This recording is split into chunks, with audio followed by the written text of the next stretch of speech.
Welcome to Architects of Opportunities, a series on founders of nonprofit organizations.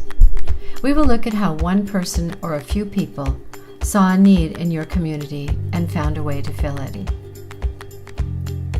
Who are the people that are inspired to see a need and bring others together to lend a hand, and not for profit? They are the nonprofit founders. Founders are everyday heroes. They envision possibility and persevere to accomplish it. Founders in all sectors and across the country share a common vision. They want to make a difference. Today, we will introduce you to one organization who makes a contribution to your community.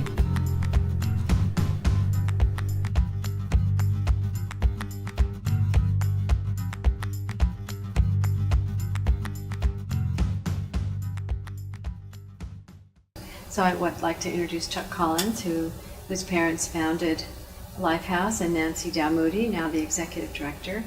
And so I'd like to just launch in and hear a little bit about how your parents started it, and also, Nancy, you were talking about the Lanterman Act and how Mrs. Collins interacted with Frank Lanterman, and maybe you could speak about that too. That would be great. Okay. So Chuck? Craig was born in 1951 in January. And I was about 3.5 years old, and I remember him coming home from the hospital, and what a wonderful day that was for his three brothers, his three older brothers, because at last the baby was born. What I didn't know was that there was a backstory to all of this. What all of us didn't know is that when Craig was born, my mother was told that he was profoundly retarded. That was the term that was used in those days. And that it would be in everyone's best interest, her as a mother and for the family, and then for the baby, were he to be sent to Sonoma State Hospital, where he would live his life, that my mother should say that he died, that, and put this behind you. Put it behind her as a mother, and really not inform the brothers. I'm not sure, I think that she was told just to tell everyone that he died. And my mother had no place to put that. She had no concept that a child that would be born would be abandoned. And so that baby came home and essentially defied all odds for the next 60 years. He was very slow to develop, but his brothers, we didn't know that. We just thought he was a little baby. And he was at the center of a connected family. He was at the center of a mother, a father, and three brothers that just enjoyed him.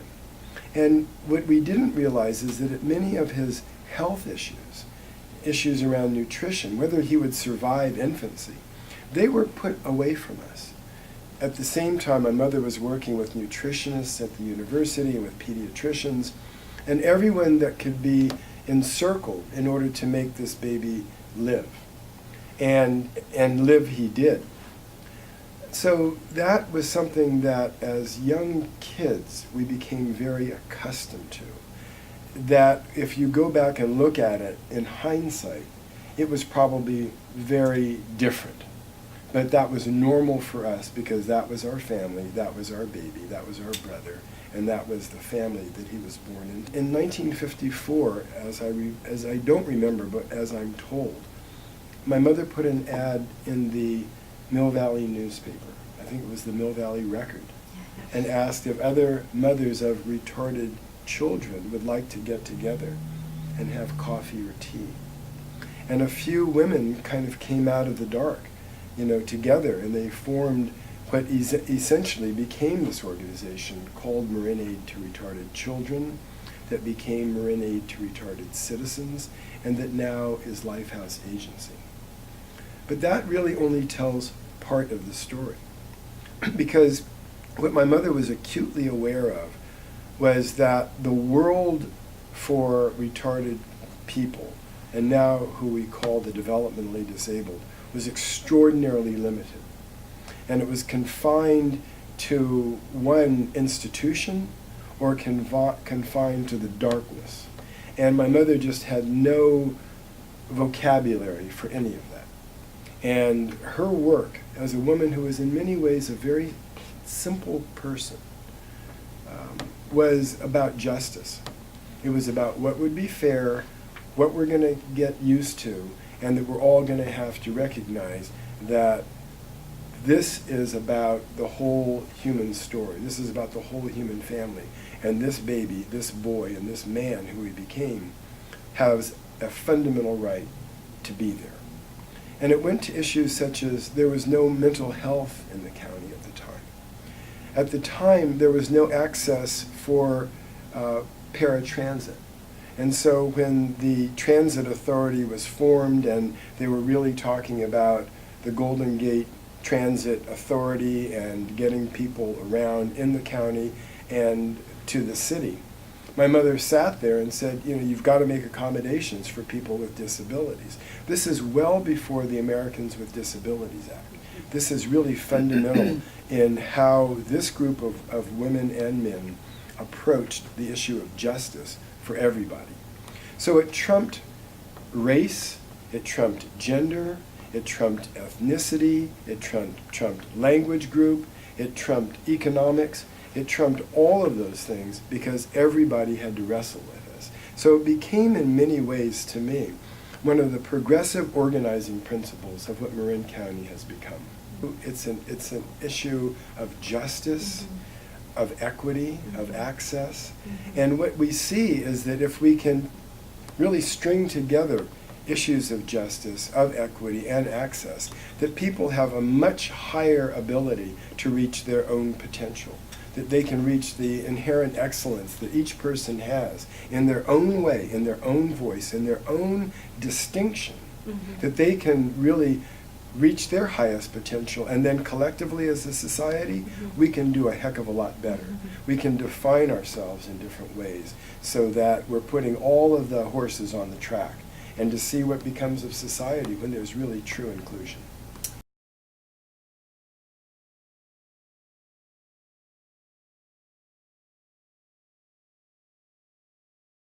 Well, that's a beautiful thought, and it took a lot of work to get even where you are today with Lifehouse. And Nancy, you talked a little bit about her work with the Lanterman Act when I think Craig was older then. Right. Well, in the very beginning, one of the first programs that this group of mothers got started was a preschool, and in conjunction with Dominican College at the time. And so, because these kids weren't included in the public school education, there was no education for them. So that was her first job, is to get him into a school program, and they did that with Dominican University. And then in the early 70s, she was involved with a group of women who were trying to get a law passed which would give equal rights to people with disabilities. And they approached Assemblyman Lanterman, and they got him to author the Lanterman Act. That your mom and a couple of other mothers from Marin County got him into an elevator. Yeah. You've heard the story in the Capitol, Right. and pressed all the buttons and kept him on the elevator and wouldn't let him off until he agreed to listen to them and look at what they wanted him to author. At the same time, we were looking in the state of California at the closing of the mental hospitals and the hospitals for the developmentally disabled. This is a huge issue, right? And imagine those people who are concerned about this saying, where are these people going to go? Are you just going to turn them out on the streets? And what we see now in California is that I think that we got it right, or we continue to have to perfect the getting of it right for the developmentally disabled. But when it comes to mental health, we didn't get it right. We still don't have that right. We still don't have those rights. We still don't have that structure. We don't have the supporting institutions, the local institutions, and the infrastructure in order to really tackle that. And I think many of the issues that we're facing in the state of California are that this was a bifurcated decision. Lanterman took on the issue of the developmentally disabled brilliantly, and we still have unresolved the issue of mental health. Lifehouse is in fact a part of that ecology. The ecology of Lifehouse is supportive of other structures that exist. And that, I think, is a part of the brilliance of Lifehouse, is that it lives within an ecology of providers, but also to provide independence and quality of life and dignity to so many people. And of course, Doreen is partly responsible for that. She was definitely a force to be reckoned with, and she was very involved in her son Craig's life, and he did live in one of our homes here in the community and was definitely an integral part of the community in San Rafael. Everybody knew who Craig was. And but Doreen, she didn't put him in a home and then hands off. She was very involved. She was at the home. Craig went home for weekends. He was part of the community in Mill Valley as well. Dr. Collins and Doreen were both wonderful inspiration for all of us here at Lifehouse. Well, also when we think about the Cedars, and we think about a number of the supporting structures and organizations, again, I think the ecology of Marin County is exceptional. And especially right here in San Rafael in particular, I always say that in some ways it's ground zero, here in Ross, because people with disabilities, with developmental disabilities, are out of the closet. They're in the community, they're working in the community, they're working in stores, they have jobs, they're able to walk and to feel safe.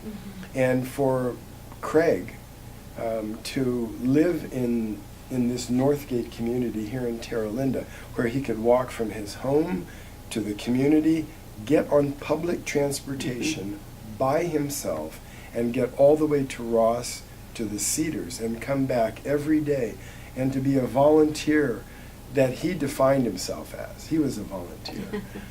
But children that grow up around that see that as normal. Institutions and stores and families and such that see a holistic community recognize that as normal. And so I think that it changes many of the dynamics of what people are looking at when they see a picture. And there's, I think, a much more humane and just society. Craig reached his, I think, great potential. In many ways, it was recognized that in the year of his death in 2011, the Independent Journal published an article of the most important people in the county that had died in that year. And they had about 5 pictures in the banner of the edition, the front page, and Craig's picture was right there in the middle, which really meant that it wasn't so much about Craig. He was symbolic, he was emblematic of how this county defines itself, that a person who never spoke a word that you would understand in his life would have such an impact on so many people in broadening the whole notion of equity and fairness. That was who this boy was, this man was, and also that my parents and others, not alone at all. There were many people that lifted up, this challenge. My mother could be a centerpiece because we're talking about her today, but Vivian Walters, the Sokolovs, many other families were deeply involved in this. And I just say that it really was, there was some genius ideas in there that these mothers, primarily mothers, came together and said that their children will be in this society. You better get used to it because it's not going to change. Virginia McKeever was a parent, and she was the first executive director here. And she did the job for free. And I talked to her daughter, Nancy Funk, and they used to do it in their living room. They did all the mailings there. She said everything happened on our coffee table. So this group of mothers really took on the job of getting Lifehouse started. And the McKeevers have been on your board. Oh yeah, Steve has been on our board. And I think that again, I use that term ecology. It really becomes a multi-generational matter. And now we have, I think, 4 either brothers, sisters, or parents on our board. And it really does make a difference. Actually, we just have a new person come on, so 5 people that have a family member that has a developmental disability. And I think that's really important so that we don't lose sight of what our goals are here and what's important to families and individuals. the area that we've grown so much in is our supported living program. Back when Craig lived in our homes, he lived in a home for 6 people with a roommate, and there were 2 staff on, and really people did what the 6 individuals wanted to do as a group.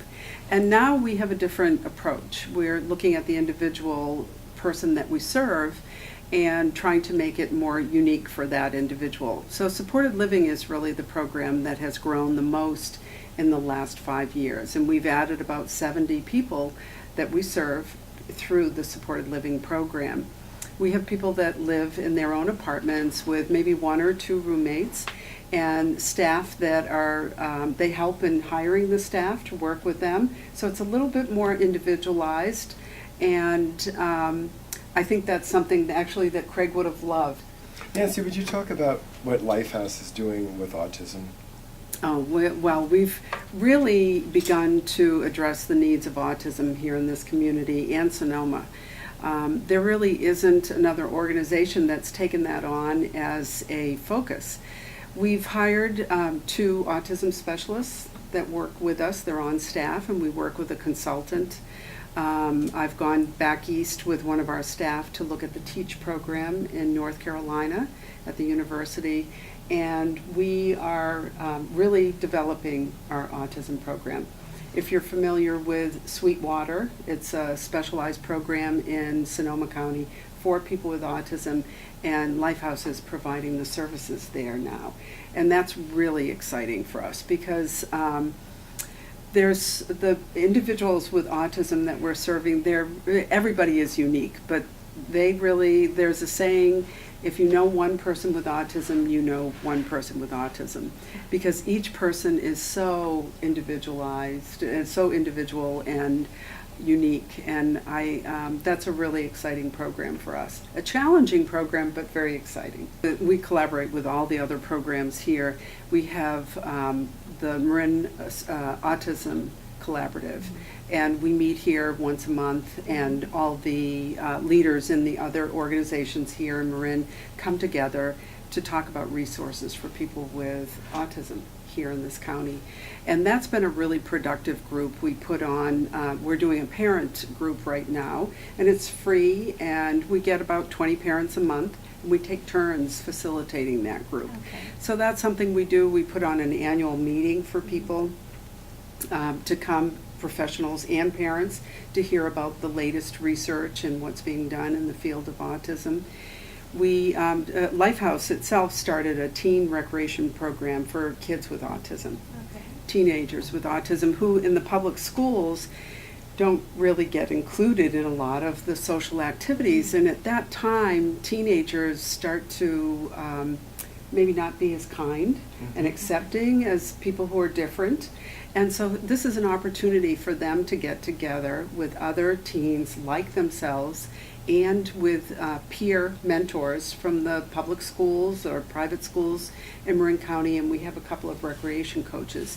And they do things in the community. They go bowling, go out to dinner, take the ferry into San Francisco, do things without their parents, with their friends, and we try to help them facilitate social skills, because with autism, that really is one of the biggest challenges. Craig lived here until he went into the hospital and passed away in the hospital.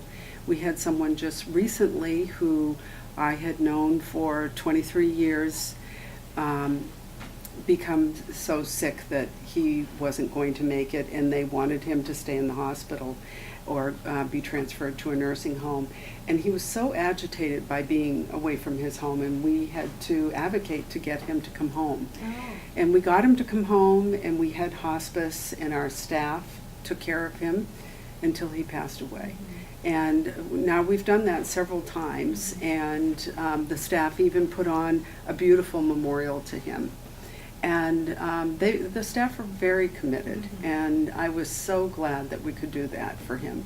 And so that's really our mission, is really to provide services right up until the end. And most people want to die at home. Most people want to be there, surrounded by their friends and their family and the people that have been taking care of them. And so that's what we hope to do. It's very real in that sense, because you know, what I experienced with Lifehouse is that Craig had us as a family, but he also had his family at Lifehouse. And he had his family at the Cedars. And all of that was very important to him, and in a sense, typically developmentally. And when the day that he died, which was the 21st of April of 2011, the day before, he got up and took the bus to the Cedars. Right. And he had a full day at the Cedars. He wasn't feeling well in the afternoon, and they put him in a cab, I think, to come home. And he went to his home at Lifehouse, and he didn't feel well the next morning. He woke up and he died. I can't think of really a way that it could have ended better. In fact, he lived the quality of life that you really want for someone until the day they die. He died essentially with his boots on. And I attribute all of this to the fact that he, in fact, didn't arrange to call us. He really went home, and his home was at Lifehouse. I think that was everything that my mother would have wanted in the public. So there were times, I think, probably your mother and dad must have had some tough times, had to persevere. And when people are looking at this in this conversation, they want to say, how did they do it? How do I keep persevering in the face of some of the things that happen? You know, that's a very sensitive question. So I'm going to try to answer it, I believe, as my mother would. When Craig was born, she was very isolated by that. She was isolated by it because there was no context. There was no vocabulary. There was no institutional support for what she brought home. She brought home a problem. And for, I think, many of her friends, this was the first time that they had been confronted by this. It was always, you know, an issue that was left aside. And it's not that it didn't happen. No, it was happening. But it was right, hidden, but as you said. It was hidden. And so I think that my mother, I think she strengthened her resolve, but she also had to let some friends go, because she would never allow us to go anywhere that Craig was not welcome, as a baby, as a toddler, you know, as a kid, as a young man. If we went, he went. And we just knew that was the way it rolled. But there were some places where that was uncomfortable. And so in a sense, my mother left those people behind. And she would use a term that was, I think was very kind. She would always say that those people are just very limited. And she would never use names. She would simply say they're very limited. And so we don't have to deal with them. But I think that the isolation that my mother had to endure was also bolstered by the many great friends that she had. And in particular, the families that understood, because their kids had to understand too. So there was a broadening of that circle. And so it became, again, you know, some people just aren't going to roll this way, but we're going to focus on those that do. But I think that, you know, as a woman, I think that my mother was fragile in many ways. She was vulnerable in many ways. And I think that she got her greatest strength by her family. And that she was determined to do what she did in spite of her own infirmities or her own reservations or self-limitations and such. She just looked at the wall and she would go through it. But at the same time, my mother was one of the most elegant. That's very good. She was beautiful. She was immaculate. She had 4 boys. And can you imagine having 4 boys and what she had to deal with? Because we were noisy, boisterous, we broke things, we fought, we threw stuff around the place, you know. And so she, God bless her, because we sent her through an awful lot as 4 kids. But, you know, I think that she loved it. But the other is that I would say that my father gave my mother a huge amount of support. My mother did not work outside of the home because the work that she did in the home was so intense and so important. And so I would say that Dad was an incredibly important part of providing the type of economic stability behind the whole enterprise so that everybody could do their thing. Thank you for that. Nancy, you knew Well, her. I knew Georgina. Doretha, and she was beautiful. She was poised. She wore a hat almost Yes. all the time. She was lovely. She was beautiful, but she was tough when she needed to be. And I would come to some meetings occasionally for Craig's meetings, and she was very clear at what she wanted for Craig, and she wasn't a compromising woman. No, she wasn't. She was, and I understand that as a parent. I understand that she wanted nothing but the best for Craig. So I think that, a term that we might use for both my mother and Craig, they were determined people. Yeah. My mother was determined and Craig was determined, because if you ever knew him, when he walked out of the house every day, he was determined to have a good day. And he would just get through those days. And I think that was a part of my mother believing that he could reach his highest potential. And I got the privilege of being a part of his annual review as my parents began to transfer that responsibility to my brother Chip and to me.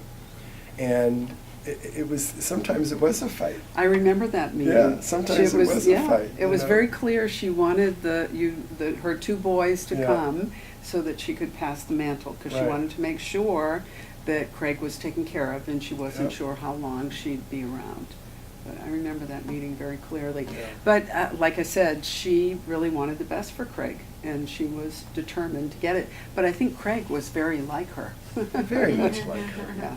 Very much. And would you say that legacy lives on with other family members and other people who are clients of Lifehouse? Oh, yes. Well, I think all of us owe a certain gratitude to the Collins family for what they've done for Lifehouse. Mm-hmm. Wonderful. Yes, wonderful. Well, thank you both so much for being willing to come talk with us and all you have to share and the memories and keeping this alive. It's appreciated throughout the county. Thank you for the opportunity. Thank you. You're welcome, Nancy. I help nonprofits hire staff and leaders to carry on their founder's vision. And so I've seen hundreds of nonprofits contribute to our community. We created Architects of Opportunities to share that with you. Now, nonprofit founders will tell you they don't do it alone. If you're among the 25% of us who are volunteers or volunteer board members or staff or donors, thank you. And if you're not, please join us in making a difference.